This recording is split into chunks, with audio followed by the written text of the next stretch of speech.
जिला मुख्यालय से आरोन जा रही यात्री बस में बुधवार रात करीब 8:30 बजे आग लग गई। हादसा दुहाई मंदिर के पास गुना जे आरोन रोड पर डंपर से टकराने के बाद हुआ। यात्री चिल्लाते रहे लेकिन उतर नहीं पाए, आग में फंस गए, जिसमें करीब 13 लोग जिंदा जल गए और उनकी मौत हो गई और करीबन 17 लोग घायल हो गए हैं, जिनका इलाज जिला अस्पताल में अभी भी जारी है।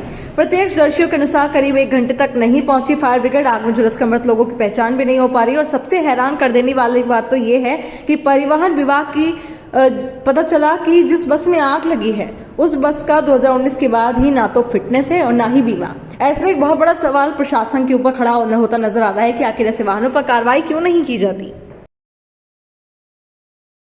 परमिट वगैरह के बारे में कुछ जानकारी? इसकी परमिट वगैरह की हमने जानकारी निकालने के लिए अलग से बोला। अभी तक हमारा पूरा ध्यान हमारा ये था कि किस तरीके सर बॉडियों की शिनाख्त किस तरह से करेंगे?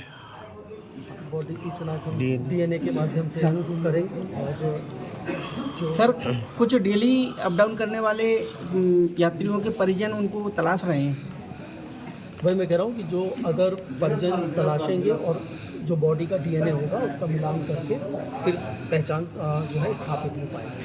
क्योंकि आपको भी पता है कि चूँकि अग्नि पूरी तरीके से बॉडी जल चुकी है, तो ऐसी स्थिति में उसकी चेहरे से पहचान करना संभव है। क्योंकि जितने लोगों का घायल हो एवं जैसा मैंने कहा कि अभी तक हम लोगों का पूरा ध्यान राहत पर था।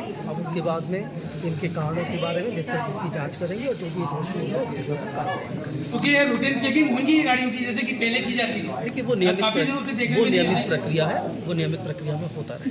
मृत्यु हो गई है इस एक्सीडेंट में और बस में जो आग लगी जिसमें 12 कैजुअल्टी हुई है, तो ये तो आपराधिक प्रकरण तो दोनों ही तरफ होगा और उसके बाद जो लापरवाहियाँ और बाकी डिसीजन में आएंगी उस हिसाब से हम अपनी सख्त कार्रवाई और समुचित धाराओं पर दृष्टि सर क्या कारण लग रहे हैं?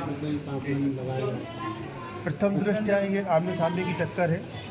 डंपर चालक की भी मौके पे ही मृत्यु हो गई है और बस पलटी खा गई थी। उस बस में अचानक से किसी वजह से आग लग गई, या तो स्पार्किंग हुई है उसमें या फिर जो कंप्रेशन हो रहा था उसमें उसकी वजह से आग लग गई है। और आग इतनी भीषण थी कि 5-10 मिनट में ही वहाँ जो लोग पहुँच गए थे, पास में ही थाना है तो थाने से भी प्रशिक्षण पहुँच गया था। 2 लोगों को तो उन्होंने बाहर निकाल दिया था, लेकिन जो अंदर फंसे रह गए थे 12 लोग, उनको नहीं निकाल पाए। आग बहुत भीषण थी और उसी के अंदर बुरी तरह से जल कर। फायर ब्रिगेड भी सर बहुत काफ़ी लेट पहुँची है, ऐसा बताया गया। फायर ब्रिगेड को तत्काल ही सूचित कर दिया गया था कंट्रोल रूम के माध्यम से। आरोन से भी फायर ब्रिगेड आ गई थी और यहाँ से गुना